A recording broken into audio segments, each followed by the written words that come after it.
I am continuing to read The Guardian by Nicholas Sparks. This is chapter 18. Inside the rented Victorian, Richard made his way up the stairs to the corner room. He'd painted the walls black and covered the windows with duct tape and a light blocking tarp. A red light dangled over a makeshift table along the far wall.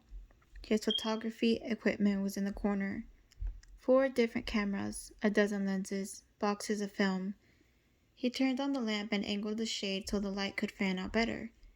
Near the shallow containers of chemicals he used to develop the film was a stack of photographs that he'd taken on his date with Julie, and he reached for them. He thumbed through the images, pausing every now and then to stare at her. She looked happy that weekend, he thought, as if she'd known her life had suddenly changed for the better, and lovely too. In studying her expressions, he couldn't find anything to explain what had happened last night. He shook his head. No, he wouldn't hold her mistake against her. Anyone who could move from anger to empathy as effortlessly as she had was a treasure, and he was lucky to have found her. He knew quite a bit about Julie Barrington now. Her mother was a drunk with a preference for vodka who lived in a ramshackle trailer on the outskirts of Daytona. Her father was currently in Minnesota living with another woman and surviving on a disability check for a mishap that had occurred while working construction. They'd been married 2 years before he left town suddenly. Julie was 3 years old at the time. 6 different men had lived with Julie and her mother at one time or another, the shortest for a month, the longest for 2 years. Moved half a dozen times, always from one dump to the next. A different school every other year until high school. First boyfriend at 14. He played football and basketball, and a picture of them together had made the yearbook. Appeared as a minor character in 2 school plays, dropped out before graduation, and vanished for a few months before coming here. He had no idea what Jim had done to entice her to a place like Swansboro. Happy marriage, bland husband, nice, but bland. He'd also learned about Mike from one of the locals after he'd met him at the Clipper. Amazing how buying a few drinks at a bar can accomplish so much. Mike was in love with Julie, but Richard had already known that. He hadn't known about the demise of his previous relationship, however, and Sarah's infidelity had intrigued him. He remembered nodding as he'd considered the possibilities that had suddenly opened up. He'd also learned that Mike had been best man at Julie's wedding, and the relationship began to make sense to him. Mike was comfortable, a link to her past, a link to Jim. He understood Julie's desire to hold on to that, to pull away from anything that might take that away. But it was a desire born of fear. Fear of ending up like her mother. Fear of losing everything for which she'd worked so hard. Fear of the unknown. He wasn't surprised at seeing her slept in the room with her, and he suspected that she locked her bedroom door as well. So careful, he thought. It was probably something she'd been doing even as a child, concerning the men her mother had brought home. But there was no reason to live that way. Not anymore. She could move forward, as he had. Their childhoods probably weren't that different after all. The drinking, the beatings, the cockroach-infested kitchen, the smell of mold and rotting drywall, the soupy well water from the tap that made him sick to his stomach. His only escape had been through the photographs in books by Ansel Adams, photographs that seemed to whisper of other places, better places. He discovered the books in the school library, and he spent long hours studying them, losing himself in the surreally beautiful landscapes. His mother had noticed his interest, and though Christmas was usually a dismal affair, she'd somehow persuaded his father to spend money on a small camera and 2 boxes of film when Richard was 10 years old. It was the only time in his life that he could remember shedding tears of happiness. He spent hours photographing items in the house or birds in the backyard. He took pictures at dusk and dawn because he liked the light at those hours. He became adept at moving silently, obtaining close-ups that seemed impossible. When he'd finished a roll of film, he would run inside and beg his father to have them developed. When the photos were ready, he would stare at them in his bedroom, trying to assess what he'd done right or wrong. In the beginning, his father seemed amused at his interest and even glanced through the first couple of rows. Then the comments started. "Oh, look, another bird," he'd say sarcastically, and "gee, here's another one."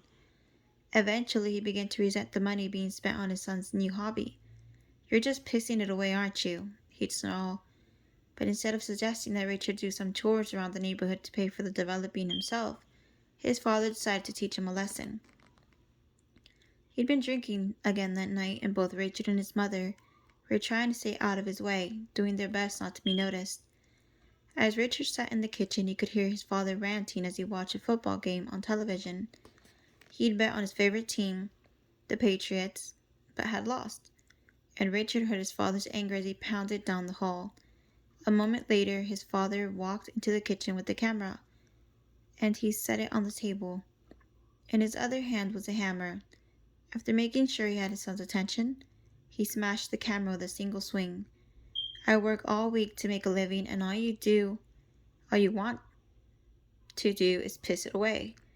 Now we don't have this problem anymore." Later that year, his father died. The memories of that event were vivid as well. The cut of morning sunlight on the kitchen table, the vacant look on his mother's face, the steady drip of the faucet as the hours rolled toward afternoon. The officer spoke in hushed tones as they came and went. The coroner examined and removed the body. And then the wailing of his mother once they were finally done. Finally alone. "What will we do without him?" she sobbed, shaking him by the shoulders. "How could this have happened?" This was how. His father had been drinking at O'Brien's, a dingy bar in Boston, not far from their home. According to people at the bar, he'd played one game of pool and lost, then sat at the bar the rest of the night drinking Boilermakers. He'd been laid off at the plant 2 months earlier and had been spending most nights there, an angry man looking for pity and solace in the company of alcoholics. By that time, Vernon was beating both of them regularly, and the night before he'd been particularly brutal. He left the bar a little past 10, stopped at the corner market for a pack of cigarettes, and drove past the houses in the blue-collar neighborhood where he lived. A neighbor who was walking his dog saw him as he was nearing home. The garage had been left open, and Vernon pulled the car into the small space. Boxes were piled against both walls. This was where the speculation began, however. They had closed the garage door, there was no doubt, evidenced by the high levels of carbon monoxide. But why, the coroner wondered, hadn't he turned the engine off first? And why did he get back into the car after closing the garage door? For all intents and purposes, it looked like a suicide, though his friends at O'Brien's insisted there wasn't a chance he would have done something like that. He was a fighter, not a quitter, they said. He wouldn't have killed himself. The officers came back to the house 2 days later, asking open-ended questions and looking for answers. The mother wailed incoherently. The 10-year-old offered only a steady gaze. By then, the bruises on the faces of the mother and the son had begun to green at the edges, giving them both a haunted appearance. The officers left with nothing. In the end, it was ruled an accident, and the death was attributed to alcohol. A dozen people attended the funeral. His mother wore black and cried into a white handkerchief as he stood beside her. 3 people spoke at the graveside, offering kind words for a man who was momentarily down on his luck, but was otherwise a good human being, a steady provider, a loving husband and father. The son played his part well. He kept his eyes downcast at times. He brought his finger to his cheek as if to swipe at a tear. He slipped his arm around his mother and nodded grimly and said "thank you" when others came up to offer their condolences. The next day, however, when the crowds were gone, he returned to the grave and stood in front of the freshly turned earth. Then he spat on it. In the dark room, Richard tacked one of the photographs on the wall, reminded that the past cast long shadows. It's easy to get confused, he thought. He knew she couldn't help it, and he understood. He forgave her for what she had done. He stared at her image. How could he not forgive her? Chapter 19. Because she was already dressed by the time Richard left, Julie had enough time to stop and grab a newspaper before she went into work. She sat at a small table outside a bagel shop, sipping coffee and reading, while Senior lounged at her feet. Putting aside the newspaper, she watched the quiet downtown come to life. One by one, signs in store windows were flipped, doors propped open to catch the early morning breeze. The sky was cloudless, and there was a hint of dew on the windshields of cars that had been parked on the street overnight. Julie rose, offered the newspaper to a couple at the next table, tossed her empty cup in the garbage, and started up the street toward the salon. The garage had already been open for an hour, and thinking she still had a few minutes before she had to be at work, she decided, why not? I'm sure he's not too busy yet. Besides, she wanted to drop in and make sure that what she'd been feeling the night before wasn't her imagination. She didn't intend to tell Mike that Richard had ended up spending the night. Try as she might, she couldn't think of any way to tell him that wouldn't seem suspect, especially in light of what had happened with Sarah. He would always wonder about it, she felt, creating a stubborn splinter of doubt and hurt. Anyway, it wasn't important. It was over now, and that's all that mattered. She crossed the street, seeing her trotting ahead. By the time she walked past the cars waiting to be serviced, Mike was already making his way toward her, looking as though he just picked up the winning ticket in the lottery. Hey, Julie, he said. What a nice surprise. Though he had a streak of grease on his cheek and his brow was already shining with sweat, she couldn't help but think, you look pretty darn good, and I'm definitely not imagining it. Yeah, I'm happy to see you too, big guy, Mike added, reaching toward Singer. It was while he was petting Singer that she noticed the band-aids. Hey, what happened to your fingers? Mike glanced at his hands. Oh, it's nothing. They're just a little sore this morning. Why? I guess I kind of scrubbed them too hard last night after I got home. She frowned. Because of what I said on the beach? No, he said. Then shrugging, he added, well, I guess that was part of the reason. I was just teasing. I know, he said, but I got to wondering whether a new soap might work better. So what did you use? Ajax? Ajax, 409, Lysol? I pretty much tried everything. She put her hands to her hips and said to him, you know, sometimes I can't help wondering what you'll be like when you grow up. I don't know. I don't think there'll be much chance of that, to tell you the truth. She laughed, thinking, I like this guy. How could I not? Well, I just want to drop in and tell you I had a great time last night. Me too, he said, and I'm looking forward to tonight. It should be fun. Their eyes met before Julie glanced at her watch. But listen, I should probably be going. I've got appointments all morning and I'm supposed to have lunch with Emma, so I can't fall behind. Say hi to Emma for me, will you? Sure, she said. Have fun today. You too. She winked. And watch those fingers, will you? I'd hate to think you'll be bleeding all over the engines you work on. Ha ha, he said. Not that he minded being teased. He knew this was her way of flirting with him. Real flirting, not friendly flirting. And by God, he liked that. He liked that a lot. They said goodbye, and a moment later Julie was crossing the street with a bounce in her step. So it looks like your date went pretty well, huh? In his hand, Henry held a half-eaten donut. Mike hooked his thumb into his coveralls and sniffed. Oh yeah, he said. It went real well. Henry waved the donut and shook his head. Would you cut the James Dean stuff, little brother? I'm telling you, it's not you, and it can't hide the cross-eyed, goofy look in your eyes either. I don't look goofy. Goofy, love-struck, whatever. Hey, I can't help it if she likes me. I know you can't. You're just irresistible, aren't you? I thought you'd be happy for me. I am happy, he said, and I'm proud of you too. Why? Because somehow, whatever your plan was, it looks like it worked. So what happened with Richard? Emma asked. At the bar the other night, it looked like you two were getting along great. Oh, you know how he goes. He was nice, but I just didn't feel anything for him. I guess it was the way he looked, huh? That part, I'll admit, wasn't so bad, Julie said, and Emma laughed. They were having salads at the deli, formerly a home in the historic district. Sunlight spread across the table in the corner, collecting in their glasses of tea and making them glow amber. I said the same thing to Henry after I got home. I kept asking why he didn't look that way anymore. What did he say? He said, Emma sat up in her seat and lowered her voice, mimicking Henry. I don't know what you're talking about, but if I wasn't sure you loved me so much, I'd think you just insulted me. Julie laughed. You sound exactly like him. Honey, when you've been married as long as I've been, you'll find out that it's not all that hard to do. The only thing I'm missing is the waving donut. Julie giggled into her tea, spilling a bit on the table. But he still makes you happy, right? Even after all this time? Most of the time he's a pretty good guy. Sometimes I want to whack him with a frying pan, but I guess that's normal, right? Julie's eye took on a mischievous gleam as she leaned forward in her seat. Did I ever tell you I once threw a pan at Jim? You did? When did that happen? I can't remember. I don't even remember what we were fighting about, but I launched the pan right at him. It missed, but I had his attention after that. Emma's eyebrows went up and down. Life behind closed doors is always a mystery, isn't it? I'll say. Emma took a sip of her tea, then started on her salad again. So what's this I hear about Mike? Julie had known this was coming. In lieu of politics or sports or the latest headlines, people in this small town thieved on the goings-on of its citizens. That depends on what you heard. I heard he asked you out and that you went to dinner. Kind of. Actually, I was the one who asked him out. He couldn't do it. She looked over her glass. What do you think? I think it probably froze up like a shallow pond in winter. Julie laughed. Pretty much.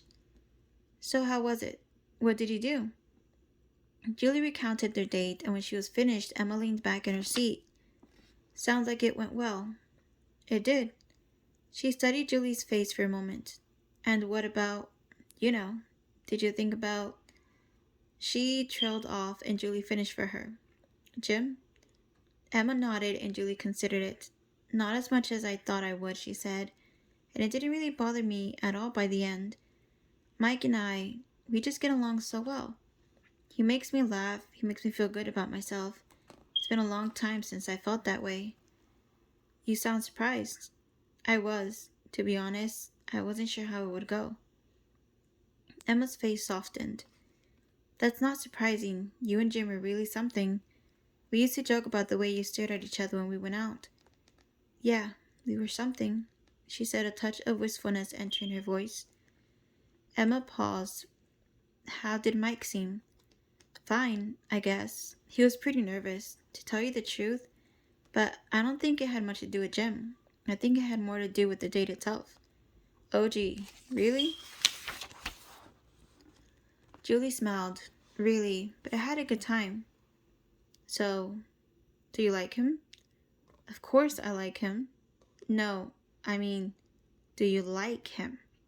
That's what it came down to, didn't it? Julie thought. In the end, she didn't need to answer. Her expression spoke volumes, and Emma reached across the table to squeeze Julie's hand. I'm glad. I always figured this was coming. You did? I think everyone did, with the exception of you and Mike. It was just a matter of time. You never said anything. I didn't have to. I figured that you'd recognize the same things in Mike that I do when you were good and ready. Like what? That he'll never let you down. That boy's got a heart the size of Kentucky, and he loves you. That's important. Take it from someone who knows. My mom used to tell me that whatever you do, marry someone who loves you more than you love him. No, she didn't. Of course she did, and I listened to her. Why do you think Henry and I get along so well? I'm not saying that I don't love him, because I do. But if I ever left Henry or something, God forbid, ever happened to me, I don't think he'd be able to go on. And the guy would risk his life for mine in a heartbeat. And you think Mike's that way? Honey, you can bet your bottom dollar on it. Julie was still thinking about her lunch with Emma when she left the salon at the end of the day. Thinking about a lot of things, actually, especially Jim. No doubt that wasn't Emma's intention, and even Julie couldn't put her finger on exactly why she was feeling as she did. But it had something to do with Emma's comment about her mother, and of course, Emma's remark about Henry not being able to go on if he ever lost her. That afternoon, she'd missed Jim more than she had in a long time. She supposed it was because of what was happening with Mike. She was moving on, but she began to wonder if Jim would have been able to, had their positions been reversed. She thought he probably would have, but if not, did that mean he had loved her more than she loved him? And what will happen, she wondered, if I do fall in love with Mike? What would happen to her feelings for Jim? Her memories of Jim? Those were the questions that cycled endlessly through her mind after lunch. Questions with answers she didn't want to face. Would her memories gradually diminish, she wondered, fading away like decaying photographs? She didn't know, nor did she know why the prospect of seeing Mike tonight left her feeling more nervous than she'd been yesterday. More nervous than she'd felt about any of her other dates, for that matter. Why now? Maybe, she thought, answering her own question, it's because I know this one is different. Julie reached the Jeep and got in. Singer hopped into the back, and Julie started the engine. She didn't head toward home. Instead, she followed the main street for a few blocks and took a left, heading toward the outskirts of town.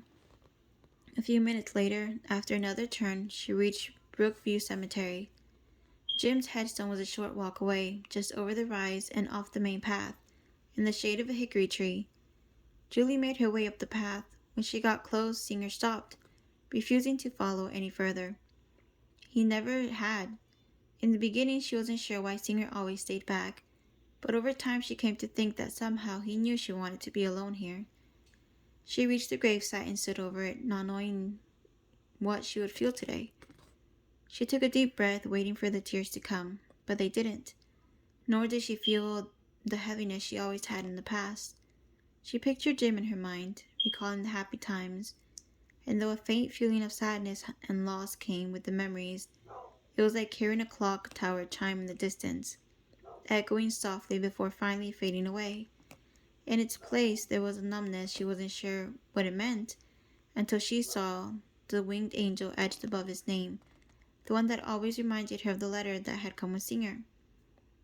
It would break my heart if I thought you'd never be happy again. Find someone who makes you happy. The world is a better place when you smile. Standing by his grave, she suddenly realized that maybe this was what he'd meant by those words, and that as she had the night before, she suddenly knew Jim would be happy for her. No, she thought, I won't forget you, ever, and neither will Mike.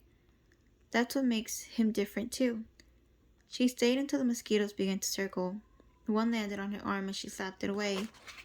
Glad she'd come, but knowing she should probably be going. Mike was going to pick her up in less than an hour, and she wanted to be ready. A breath of wind shook the leaves above, sounding like the faint rattle of shaken pebbles in a jar.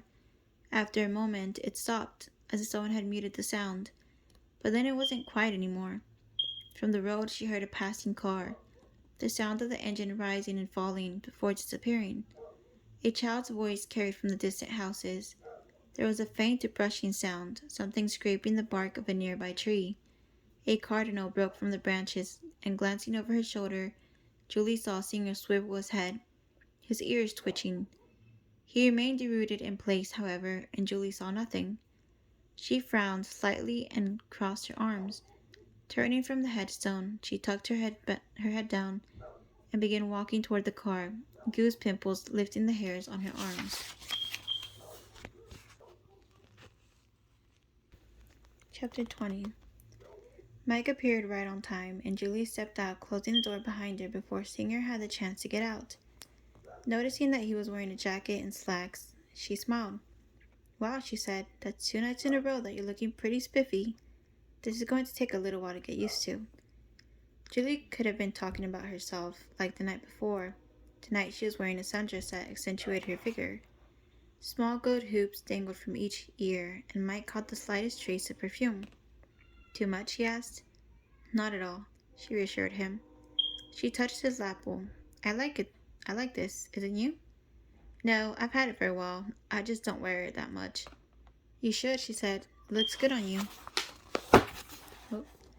Mike rolled his shoulders and motioned toward the truck before she could dwell any further on it. So, you ready to go? Whenever you are. As he began to turn, Julie reached for his arm. Where are the Band-Aids? I took them off. My fingers are better now. Already? What can I say? I'm a quick healer. Standing on the porch, she held out her hand like a teacher requesting that a student spit out his gum, and Mike held them out.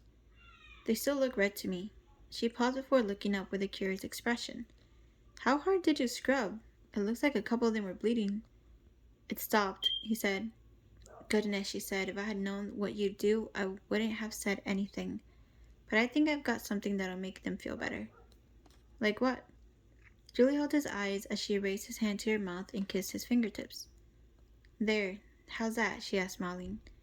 Mike cleared his throat, like I was holding on to a live electric wire, he thought, or standing in a wind tunnel, or flying down a mountain on skis. Better, he managed to answer.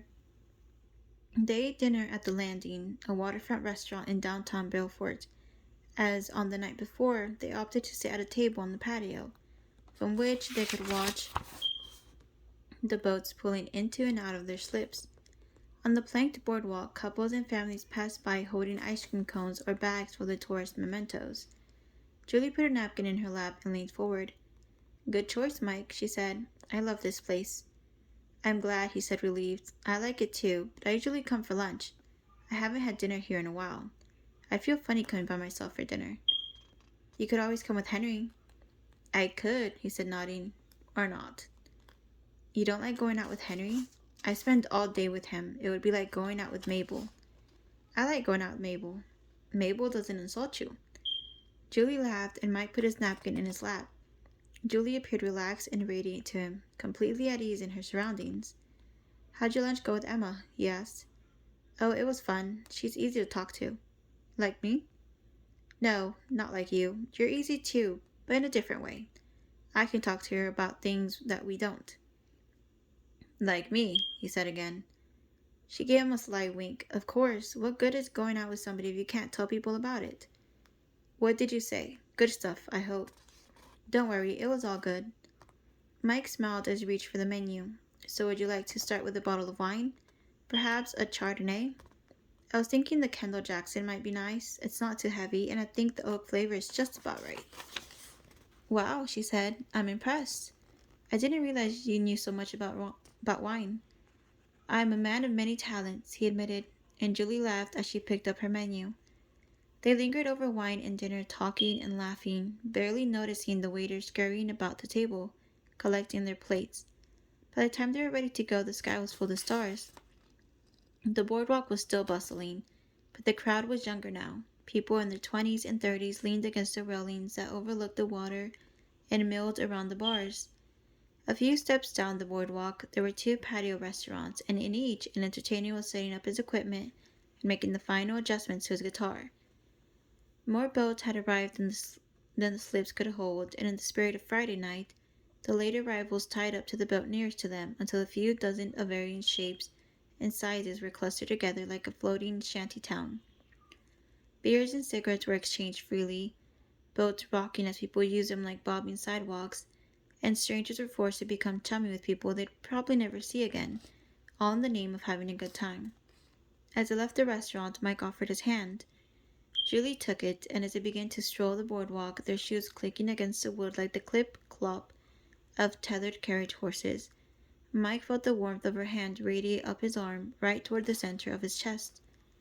They spent another hour in Belfort, watching and talking until Julie felt any last traces of nervousness evaporate completely. Mike still held her hand, his thumb sometimes tracing the back of hers. They stopped for a piece of fudge and walked shoeless through the grassy park before finding a place to sit and enjoy it. The moon had risen and the stars had shifted by the time they returned to the still lively boardwalk. Lazy waves slapped against the seawall, and the white glow of the reflected moon slipped across the water. They stopped once more to sit at a weathered table beneath the rotating blades of a creaky ceiling fan. The singer at the restaurant nodded toward Mike. It was obvious they knew each other, and Mike ordered another beer while Julie sipped a Diet Coke. As they listened, Julie could feel Mike's eyes on her, and she marveled at how much had changed in the past couple of days. How much she had changed, and how much she thought was about to change from this point on. It was funny that you could know someone for years, but still discover something you never noticed before. Despite the hazy lighting, she could see traces of gray in the hair near Mike's ears. She could see a tiny scar beneath the fold of his brow. 2 days ago, she would have said he looked to be in his late 20s. Now, she could make out smile lines on his cheek and crow's feet at the corners of his eyes. The musician eased into another song, and Mike leaned toward her. "Jim and I used to come here a lot," he said, "before you moved to town. Did you know that?" "He told me. He said that you two used to come here to meet women. Did you know that we were here when he first told me about you?" "Here?" "Yeah, we were here the weekend after he came back from Daytona. He told me about this girl he'd met." "What did he tell you?" "That he bought you breakfast a few times and that you were pretty." "I looked terrible." "He didn't think so. He also said that he promised you he'd find you a job and a place to live if you came up here." "Did you think he was crazy?" "Without a doubt, especially because he couldn't seem to stop talking about you." "So what did you think when I took him up on it?" I thought you were crazy too, but after that I got to thinking you were brave. You didn't. Sure I did. It takes guts to change your life like you did. I didn't have a choice. You always have a choice. It's just that some people make the wrong one. My, aren't we feeling philosophical tonight? It happens sometimes when I've had a couple of drinks. The music stopped then, and the conversation was interrupted when the singer put down his guitar and came over to the table to whisper something in Mike's ear. Julie leaned forward. What's going on? She asked. The singer looked up. Oh, hey, sorry for interrupting. I'm taking a break and wanted to know if Mike would like to take over for a song or two, he said. Mike turned toward the setup and stared before finally shaking his head.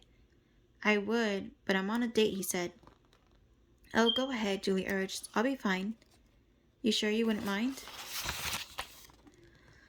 Not at all. Besides, it's obvious you want to. Mike grinned and put his bottle on the table. A minute later, the guitar strap was over one shoulder and he was plucking a couple of strings, tuning it. He glanced at Julie, then winked before strumming the first chords.